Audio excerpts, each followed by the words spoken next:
Ladies and gentlemen, welcome to the debut episode of Having a Catch with Joey Buchholz. Without further ado, it's Dan Bern and his daughter Lulu. Take it away, guys. There's a song we wrote called Henry.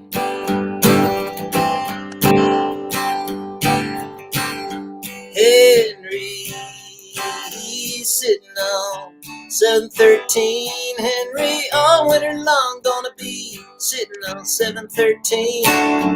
Next one, 714, gonna be right there with the babe. One after that, it's your name at the top of the long list.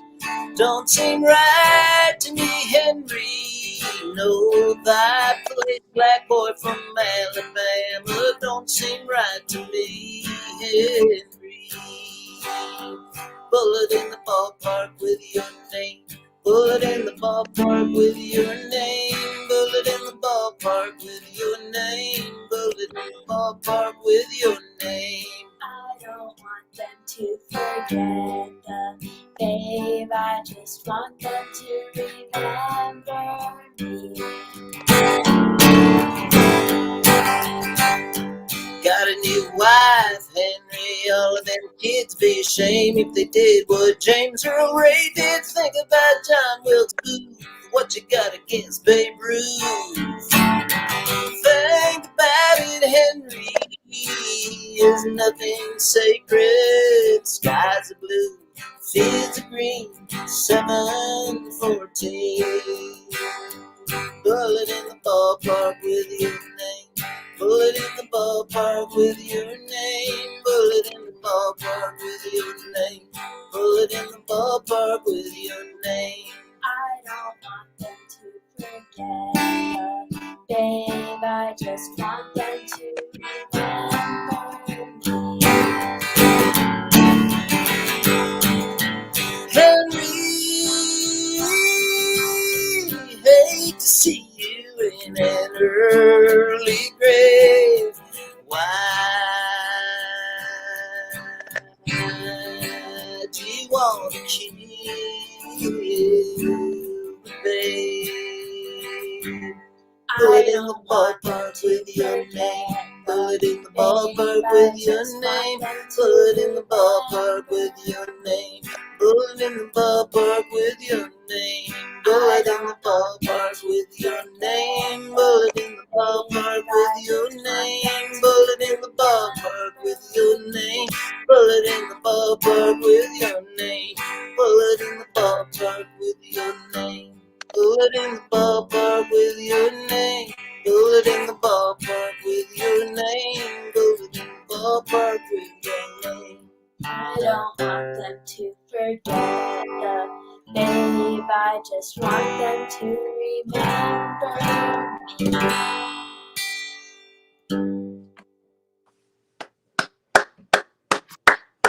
All right. Great job, Lulu. Thank you. Lulu, That do was you love bass? That's on her new record called 4 Feet Tall. I love it. Goodbye. Wait, Bye, he had a Lulu. question for you, Okay. I think. I was going to ask, do you have a favorite player in baseball right now, Lulu? Well, I did like Puig, but he's in the Cuban league, Mexican league. Mexican league. So probably in the major leagues, Justin Turner on the Dodgers. But maybe solid. he could be back next year. Hopefully. Yeah. He's a free agent, right? Yeah, we're hoping he's back. Yeah. Very nice. He actually used to play for my favorite team, the Mets.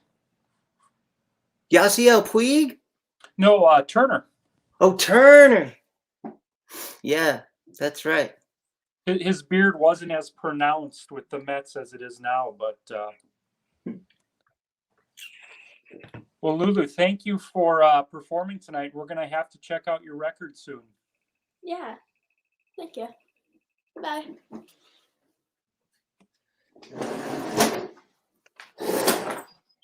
All right, Dan. So Dan Bern is our guest tonight on Having a Catch. Obviously, This guy has to be a big time baseball fan if he's writing these great baseball songs. And I actually have the liner notes. My daughter used to read these to me like it was a book. She would just like Oh, yeah.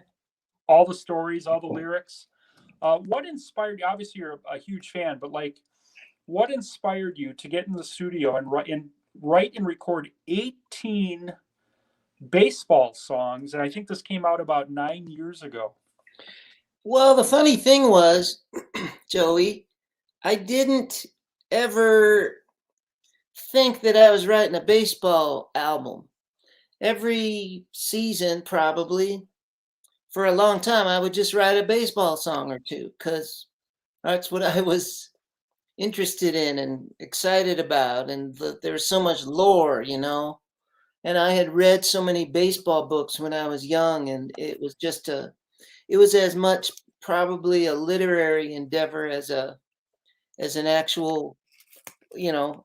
I mean, I grew up in Iowa, so we didn't have any major league teams there, and it wasn't until I was 18 that I actually saw my first big league game. So it was kind of it was as much in my head, I think, all this stuff as in front of me. So it was just a natural thing to start writing baseball songs. And at some point, I just had a whole bunch of them.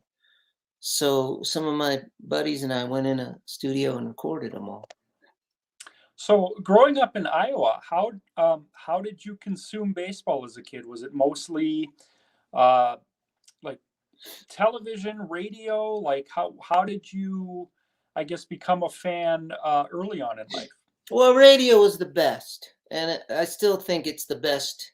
It's my favorite way to experience the game. I might do a song a little bit later about listening to Vince Scully. I lived in Los Angeles for many years, and you know, having Vin on every night. Sometimes you were listening intently, and sometimes it was just over dinner, you know, and it was like having Thelonious Monk play through your dinner. It's just such a great sound. Um, and then when I was touring a lot and driving around, you know, sometimes you would get 5 or 6 different stations all at once, especially at night on a summer night. You might get Dallas, Cleveland, Cincinnati, Minneapolis, of course, Chicago, Houston. I mean, it was crazy. And you would hear these sounds from all over. You know, there's so many great baseball books and stories. And of course, I love going to a game. I love going to a game by myself with headphones and listening to the radio too. But I do love a good ball game on the radio. What would you say are some of your earliest and probably favorite memories as a kid growing up about baseball? Like, did you have in Iowa? Did you have a team that you were attracted to as a kid, or certain players that you kind of gravitated to as a young one? Yeah, you know, everybody around us was a Cubs fan, it seemed like, and I was sort of always a little bit contrary, I guess. So I was looking for someone else, and in fourth grade, I read the Willie Mays book, probably a week before I read the Koufax book. You know, and then of course the Babe Ruth book was in there. But I started following Willie, and I started following Willie Mays, and started following the Giants, and it became a struggle later on because I was a Giants fan, but I was living in L.A. and it continued to be a struggle for a long time. And finally, when Lulu was, you know, 2, 3 years old, and then Puig came in, and we were living like we could walk to the ballpark in 10 minutes.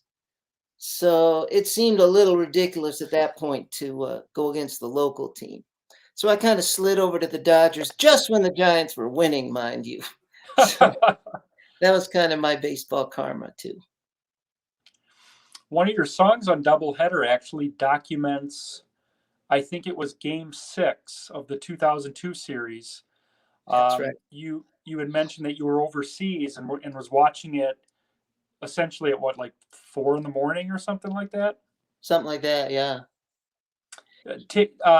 I'd be curious because I've done it, and it never works out where I'll try to like record a game and watch it later. And one time, I think on opening day, I had like a doctor's appointment, and I was driving home, and the Brewers actually play in a town called West Allis, which is just outside of like Milwaukee. And I made the mistake of just like at a stoplight looking to my left, and I saw someone exiting a bar going like, okay, the Brewers won. I don't even need to watch this. But Yeah. So is it the Brewers are your team, eh? well, all right, let me show you something real quick here. My girlfriend made these for me. I've been a Mets fan since 1984, and I'll explain why and how.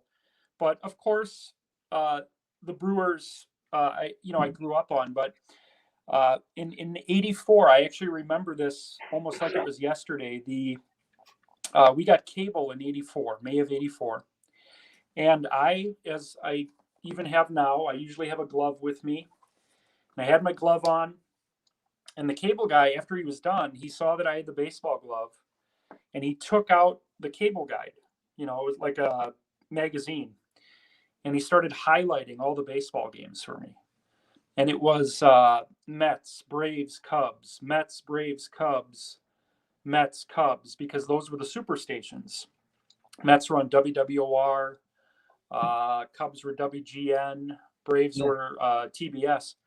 And my grandma and grandfather were Milwaukee Braves fans, and then they broke their heart and left for Atlanta. Well, 8 years before that, and they're from Brooklyn, the Dodgers left. So twice in 8 years, teams that they supported left town. And I remember my grandma saying, "You can't be a Braves fan. They left here and they broke our hearts, so you can't be a Braves fan." I mean, they were kidding, but and I figured since they were from New York that I would follow this Mets team, and I started to learn their history. Like they took the colors from the Giants and the Dodgers, and they took the emblem from the Giants, and I've just been loyal ever since. And it's hard to be a Mets fan, and people watching this tonight know. I was spoiled when they won the World Series in '86. I was 10. Wow. And I thought, oh, we're going to win 4 or 5 of these. We're going to keep coming back, and I'm still waiting for the next one. Yeah. So, but are you living near Milwaukee now? So I was born and raised in a little town called Brown Deer, Wisconsin. It's actually in Milwaukee County. So my first game was in probably a year before we got the cable. So it was like May of '83. I actually got a ball from Ben Ogilvy. Remember him? Of course. I think he won the home run title one year. I got a ball from him. My sister got a ball from Don Sutton. And I know I'm going to embarrass her by saying this, but my sister had a big crush on Don Sutton for a couple of years because of that. Yeah. And I became a big Gorman Thomas fan because he looked like my dad. And then about 2 months later, and again, this is before we had cable. This is before the internet. We get the newspaper, and we used to get the paper like right before dinner.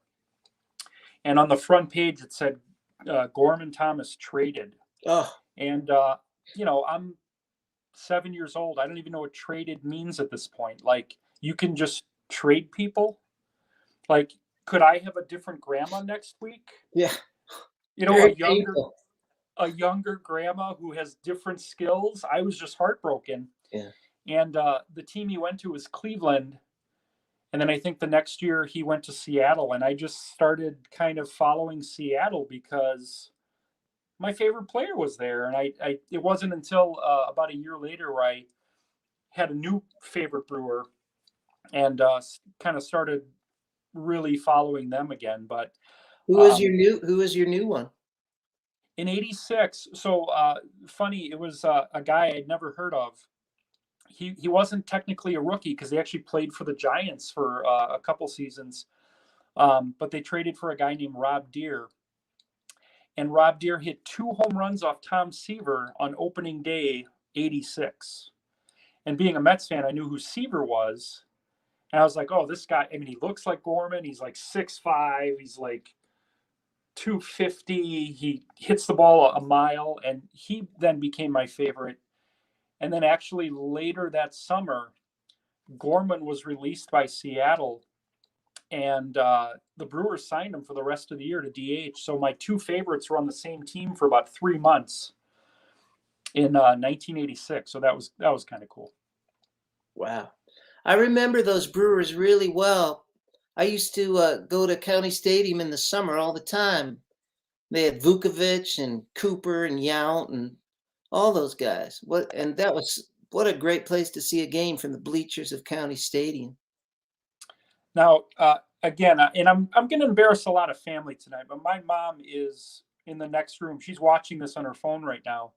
She used to buy a $4 bleacher ticket just to look at Rob Deere's tush. All right. I'm going to leave it alone, but it was a good view. It was a good view. Yeah, I would have to say that probably the 82 Brewers, off the top of my head, are probably one of the most celebrated non-World Series winning teams ever. I mean, they had a parade. How many World Series losers have a parade? And then about 10 years ago, MLB actually did a licensed documentary about that team. It was called Harvey's Wallbangers. I mean, you had four or five Hall of Famers on the team. Yount, Molitor, Sutton, Fingers, and Ted Simmons, I think, just went in a couple weeks ago. Ted Simmons. Yeah, he was on the veterans ballot, Yeah. I think, where they, after they go 15 years, they have like 16 people get in a room and they got to get like 12 votes or whatever. So yeah, Simmons finally went in. But I can't name another team in the history of baseball so celebrated for not winning the World Series. Yeah, it's funny because it's like I had a friend who he's a Yankee fan, and in 01 when they lost to Arizona, he was all bummed out, and I was like, "Man, you won the pennant. You guys won the pennant." But of course, well, if you're a Yankees fan, that's not much consolation. Yeah, 27. I think it's 27 championships isn't enough. You know, we got to get that 28th one. So yeah. And like I said, I've been waiting now 35 years for the Mets to get back, and they came close in 15. My kids, when they went to bed the night of Game 5, they woke up the next morning and they're like, "Did they win?" And I just went, "No." And it kind of reminded me of when I was a kid when the Brewers lost in '82. I saw the paper, and ironically, it was Gorman Thomas. I think he struck out to end the World Series. And I said, "Oh, did they lose?" And Mom said, "Yeah." But I wasn't really connected to it at that point. I just liked the game. Like, I didn't know anything about the World Series or standings or playoffs or any of that. I just liked playing the game. And it just so happened like these grown men also do it too, but they do it for a little bit more money and, millions of people watch them. But it really wasn't until, 85, 86 when I really started to understand the kind of the history of the game with the World Series and how all that worked. But, maybe they'll get back. We got Scherzer now. Do you get emotional when you go to a game? I get super emotional. I like to, obviously I take my family to a lot of games. I go to the games alone, and I have a very specific ritual. I like to get there as the gates are opening. And I know this seems weird, but I'll bring a book, but it's a baseball book, and I like to read while I listen to batting practice. And then about 20 minutes before the anthem, I'll get a dog and a Pepsi. And I can't drink any Pepsi anymore. So I don't want to talk about Pepsi too much tonight, or else I'm going to get super emotional. But I'll just get a dog and a Pepsi. And when I watch, there's certain sounds at a ball game I love. like one of the things, Dan, that I'm not a big fan of is when I go to a baseball stadium these days and it's just loud rock music and everyone's got a different walk-up theme and it's just like it's almost like pop-up ads. It's just every 30 seconds it's a different 5-second clip of music. I like an organ. I like to steal a line from Keith Hernandez, who's obviously I think a Hall of Fame type player, but he's a better analyst almost. One of his lines is, I want to let the game breathe. Mm-hmm. So when I'm at a ballpark, I just like to hear the baseball sounds, the crack of the bat, the pop of the mitt, the chatter. Like baseball is the best game as far as how conversation lends itself to the game. You really can't have a good conversation at a football game or a basketball game. It's too fast. It's going 100 miles an hour. And like baseball, it just lends itself to talking about it, like the anticipation. And I'm very much like you. I prefer the radio. I listened to Scully when MLB started offering up the packages where you could listen to the out of market games. Yeah. I'd have the Brewers on the TV and I'd listen to Scully as I'm going to bed. And boy, do I miss that. I used to hear Harry out my window. I lived so close to Wrigley that when he did the seventh inning stretch, I could just open my window and hear him. He was Have a you great ever one too. have you ever had a chance to do the anthem, or not the anthem, the take me out to the ball game at Wrigley? Have they ever? We're gonna start a petition tonight to get you to All do right. that. You do that, and then I'll do it. I sang the anthem up in Canada at a hockey game, but I never done the baseball game. We're gonna make that happen. Like I don't know who I have to contact tonight. If the owner of the Cubs is watching this, we got to get Dan Bern to do the seventh inning stretch one of these days. Yeah, as long as I get a nice a seat with it. Oh yeah, we're gonna get to work on this tonight. Okay. Actually, speaking of that, Wrigley, the first song on this record, Doubleheader, is called Ballpark. Did that actually happen? What you talk about in that song? Yes. Yes. You want to hear the song? Should I play the song? Sure. Should I just play the song? Sure. It's about, well, here.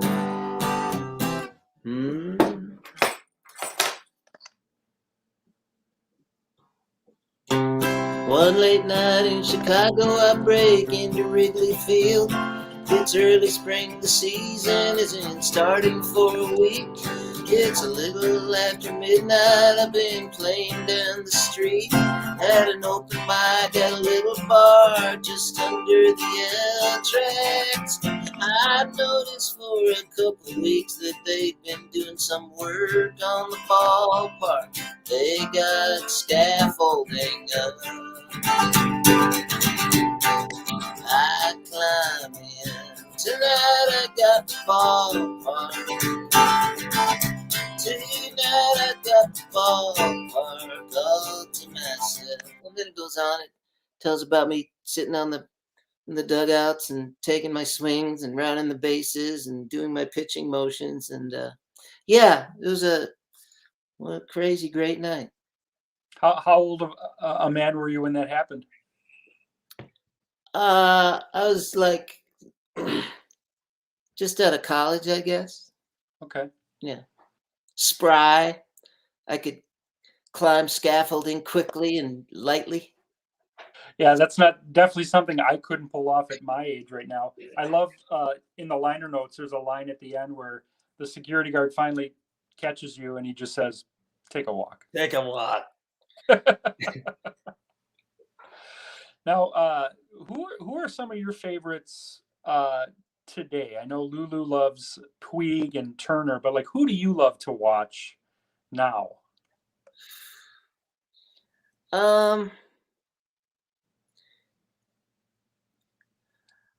I mean, I like all of them, honestly. It's been, I don't know how long, 2.5 years now since I've been to a game. Yeah. Did I go to a game this year? No, I went to a bunch of U.S. Open tennis at the end of the summer. But I haven't been to a ball game in a while.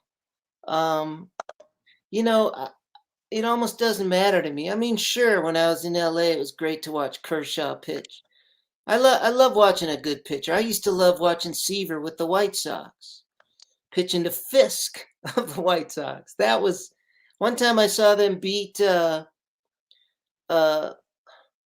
who was the great curveballer with Cleveland? The great Hall of Fame curveballer. It wasn't McDowell. It was anyway. It was Seaver and that guy, and Fisk hit a homer for the only score. So it was a 1-0 game, and both pitchers went the whole game. It doesn't get much better than that. I,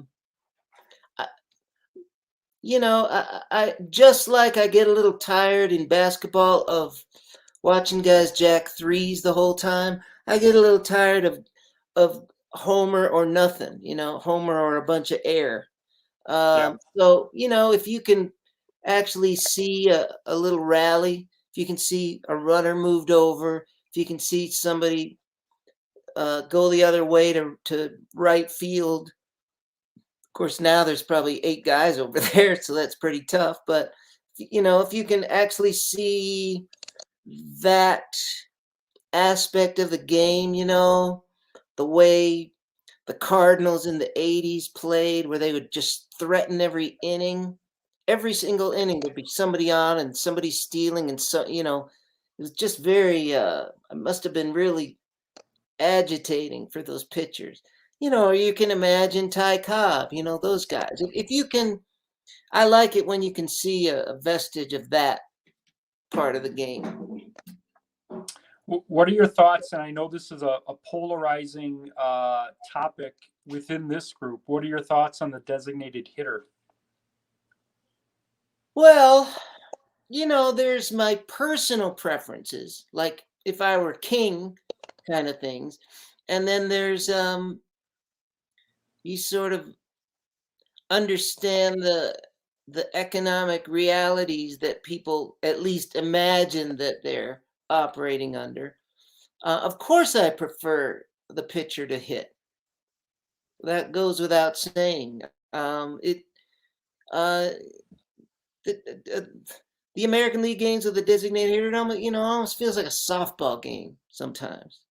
Just everybody hits, and it does seem to take the strategy out. I read some article once, one of those Bill James kind of things, where they were trying to make the case that actually there's more of a variation in the strategy employed by the American League managers because the National League managers, because the pitcher is there, it's more cut and dried about what you do. But I honestly, my bigger beef these days is with the carousel of pitchers and with the guys going 2 innings at a time, the starters. If I could, here's my two-pronged, since you asked, here's my two-pronged, what I would do if I was in charge. First of all, the starter goes 6. He's got to go 6. If he can't go 6, like from an injury or if it's just getting so shelled, then you can take him out, but it does cost you 3 runs. And the rest of the way, you're limited to 2 guys. So you got 3 guys total for 9. It'll, if you go more, it'll change. And then again, if you pull them, or if you need whatever, it'll cost you. But basically, I want to see the starters go 6. And then my little quirk, this is really a quirk. They can keep the DH as far as I'm concerned, but you have to switch hit every other time. The DH? No, every player. So your first time up, you're hitting righty, if that's your preference. Second time up, you stand in lefty, and so on. I actually like that. See who's actually an all-round player. I like that a lot. My idea so like what you're proposing is actually pretty close to an idea that I introduced about a year ago. My biggest beef is very similar to yours. This idea that these starting pitchers who are getting, $400 million contracts are going 4 1/3. And then essentially half of the game is being decided by guys going 2/3 of an inning, facing 3 batters. So the idea that I have, and I think there's actually 2 teams in the minor leagues actually piloting this to see how it affects their staff, is it's kind of backwards. You have, let's say, being a Mets fan, I'll just use Jacob deGrom as an example. Instead of having Jacob deGrom be your starting pitcher, on his scheduled day to pitch, you have your, quote, closer pitch the first inning. Then you have a guy come in and pitch innings 2 and 3. And then deGrom finishes it. So you want deGrom in the ninth? I want the best baseball players playing baseball in the ninth. And if Jacob deGrom is my best pitcher, I want him getting outs in the ninth if I have to choose between him getting outs in the ninth or the first, because I can give you a dozen examples in the last couple of years where, like Blake Snell, when the Rays played the Dodgers, that guy was unhittable. And they took him out after 4 1/3, 5 1/3, whatever. And it. Oh yeah, they totally blew it. So when I watch a football my only game, problem with that is, what if you came to see Kershaw, and he's starting the fourth, and by the fourth he's already down 5-0. Well, my thinking is, if Kershaw is Kershaw, and we know he's brilliant, if Kershaw's down 5-0 in the third, fourth, whatever, and he gives us what he's capable of giving us, then we got to score 6 that night. But I'm just saying, I'm obviously a way bigger baseball fan than I am a football fan. But can you imagine if Tom Brady just played the first 2.5 quarters, and then they had 3 or 4 lesser talented quarterbacks? Yeah, no, I agree. And it's also, I think, the fact that you can keep bringing in guys to throw 100 miles an hour, that is contributing to the home run happy approach, and it contributes to all the injuries. It contributes to batting averages being 220. I would love to see guys really have to put in a solid effort and face a lineup 3 times and have to rely on guile and location, and I just think the game would be more interesting. Well, we were talking about Rob Deere earlier. Rob Deere, as a kid, they call him the king of the 3 true outcomes: the home run, the strikeout, and the walk. He did it, I think, for his career 37% of the time. That's what the league is now. Yeah. The league collectively is Rob Deere.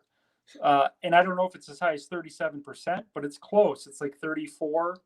34% of all major league at-bats now are either home runs, walks, or strikeouts. Honestly, I'm surprised it's that low. It's only going to get worse, Dan, because of these different approaches, because the hitter, everything's launch angle. And I'll be honest, I don't know anything about WAR or all these newer statistics. I'm a back of the baseball card guy. Give me homers, RBIs, runs scored. And I know batting average really isn't that important, but I am still a fan of those base statistics that we learned as a kid. And I don't know. I don't want to say analytics is ruining the game, but I think it is making it slightly less fun. Well, I mean, what's more of a magical number? OPB, OPS, or Ted Williams hitting 406? Well, I mean, we all know those numbers. We know those numbers. We know 406. There's, we know 755 or but that's actually that reminds me, because everyone growing up, everyone knew 755, right? And 406 and 511 and all this. Can you, off the top of your head, tell me how many home runs Bonds hit for his career? Because I don't think that number is as well known. Yeah, 762. Well, I knew you would know. You want to? In fact, I know him year by year. I'm gonna play that real quick. I figured it might be useful in a bar sometime. This is a year-by-year home run totals of the great Barry Bonds. This is a year-by-year home run totals of the great Barry Bonds. In 1986, he hit 16 home runs. Then 25, 24, 1933. 25, 34, 46, 37, 33, 42, 40, 37, 34, and 49. 73, 46, 45, 45, 5, 26, 28. You can sing it a few more times, but that's the list. That's quite a list.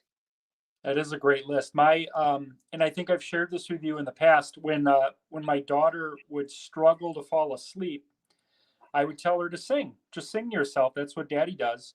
And one night, my wife heard her rattling off these random numbers, and she's, well, what is she doing? And I put my ear to the wall, and I heard 73, 46, 45, and she just kept repeating those last seven. She must have got that stuck in her head, and I mean, that's the big seven, really. That's where it starts. 73, 46, 45, 45, 5, 26, 28. 5 was the summer I was in San Francisco. I was so excited, and that was the year he hit 5. He missed a lot of that year to injury, I'm guessing. He was hurt. Yeah, he was hurt pretty much all year. Yeah, 762. So it doesn't sound as magical as 755, but it's a higher number. I mean, hey, he could have had 800 if they hadn't decided they didn't want him around anymore. He was still hitting them. Yeah, I mean, for a guy, think about it. The guy, 6 years prior hit 73. To be out of baseball just seems kind of odd. Yeah, obviously it got to be more than anybody wanted to handle. Yeah. He's coming up for his last balloting from the writers, I think. His last year of eligibility? Yeah. After that, it'll be up to the veterans later on. Yeah, because you stay on the ballot for 15 years, right? It used to be. They brought it down to 10, I think, because of the steroid guys. They wanted them out as quickly as they could. So I think this is Bond's 10th. So, this is actually a conversation that I've had many, many times. I've never been to the Baseball Hall of Fame, but the day I do, I've always had this idea that my daughter's going to say, all right, so after we've seen everything, she's going to say, all right, take me to the hit leaders exhibit. And I'm going to say, well, we can't because he gambled. And then she'll go, okay, well, then take me to the home run king. And I'll say, we can't because of steroids. And then she'll say, what about the best modern pitcher? Clemens. I'm like, well, it gets complicated. So my take on it has always been, it's a museum. You got to put them in. By not having these guys in the Hall of Fame, you're rewriting history. You know what I mean? Like, you can put on the plaque, banned from baseball, accused of steroids or whatever, but like, not having Barry Bonds, Roger Clemens, Pete Rose in the Hall of Fame, I think is a shame, because it's a museum. And I don't know how you feel about that, but it's like, you got to tell the history of the game correctly. And, you know, a guy who hit, I don't know what his batting average was, 308, 305, 4,000 hits, 21 All-Star games. Like, the guy was just incredible. And I think at some point, we just need to swallow some pride collectively. And when I say we, I mean baseball, the writers, whoever makes these decisions, and just say, come on. I mean, it would be like everything else, I guess. It would be one more polarizing thing. In some ways, it would give the game and the museum a shot in the arm. It's like these guys emerging from the shadows, some of the best to have ever played the game. You know, maybe not unlike when they finally let in, you know, Josh Gibson, Minnie Minoso, you know, out of the shadows. But obviously it's a different thing. I mean, it's really, really tough. I have to say, I can see it both ways. But ultimately, if something was tied to my, you know, I think I would, with you, I think I would want them to be in there. Yeah. So when are you going to write that play about Pete Rose and Bart Giamatti? I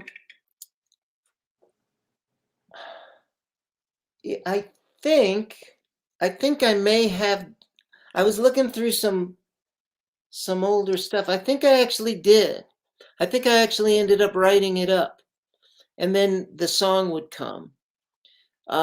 Initially, I was going to write, of course, this play, and then it just seemed like a lot of fuss and bother. So I wrote a song instead about writing a play. But I think maybe the play, I would like there to be a play too. I think it'd be a great scene, even if it's a one act, you know, Giamatti and Pete Rose just having it out in a hotel room. That's probably my favorite song of yours on that record, just because that all happened. I was a young kid. I was 13 or 14, and it was such a heartbreaking thing for baseball to see this icon come down, and then obviously the tragic passing of Commissioner Giamatti like 4 months into his reign. And I think sometimes I think things could have been different had he not passed away. It's almost like you can't change what he created out of respect, but it's just interesting. Like, and to think that you know, I think he took over as commissioner in April. I think Peter Uberoth, I think he retired in April, and this was, he didn't even get through his first year as commissioner, and then all this happened. I gotta think it was just the stress. Yeah.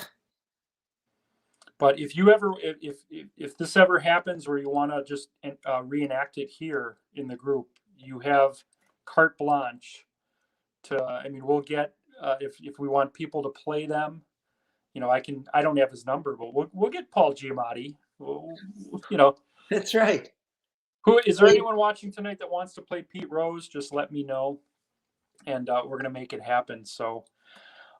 Dan, you got another song for us tonight? I appreciate you having a catch with me tonight.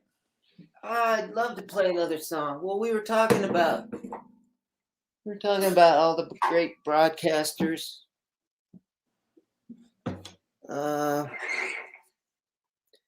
Vince and Lou. Do you remember Vince and Lou? Vincent Lou Boudreau? I do. How about the guy up in Halsey Hall? Guy up in Minnesota for the Twins for years. We used to hear him too. Anyway, you know, I was a Midwestern kid, and then I went out to LA at some point after a few years in Chicago, and it felt just really different and foreign, and tried to find some connection. And I think my third day there, I went up, sat in Dodger Stadium, and started to feel okay, and then started to listen to the radio, and so there's this song.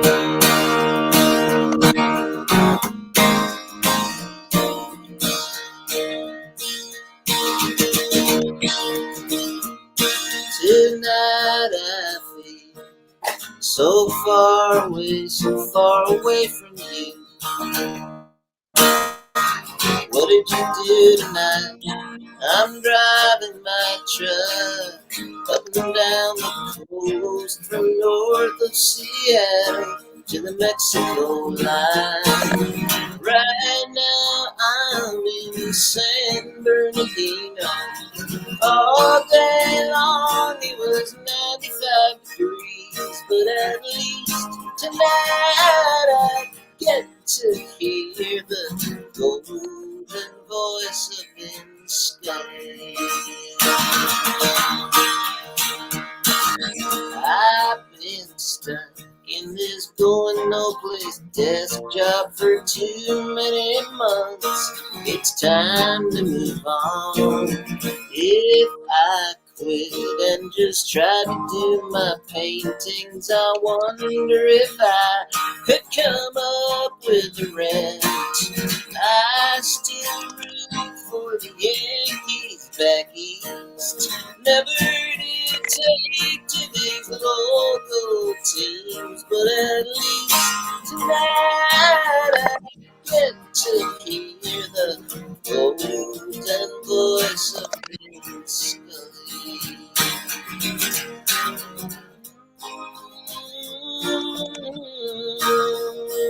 I do my share. I'm not about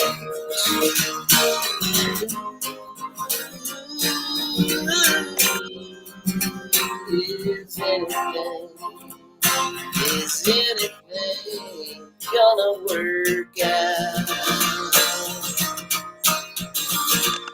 Now sometimes I'm almost out of range. I head south of the valley, pick up the game, put on the road, jump out of my van, lean against the hood, still hot from the drive. Trees fade out in the black of the night. Sometimes it don't hardly seem worth the fight, but at least tonight I get to hear the golden voice of the sky. Trees fade out in the black of the night. Sometimes it don't hardly seem worth the fight, but at least tonight I get to hear the golden voice of the sky. The golden voice of the sky. On a December night, it's a real pleasure to be having a catch with Joey Buchholz.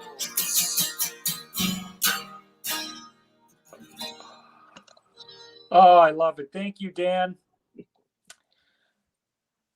Thank you for having a catch with me tonight. The last thing I want to ask you before we go off the air is tell the people watching about your Hunkered shows and when we can catch you again.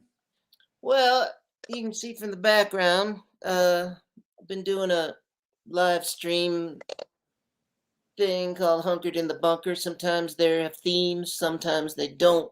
Sometimes they're an hour, sometimes they're 7. Uh, anyway, it comes up from time to time.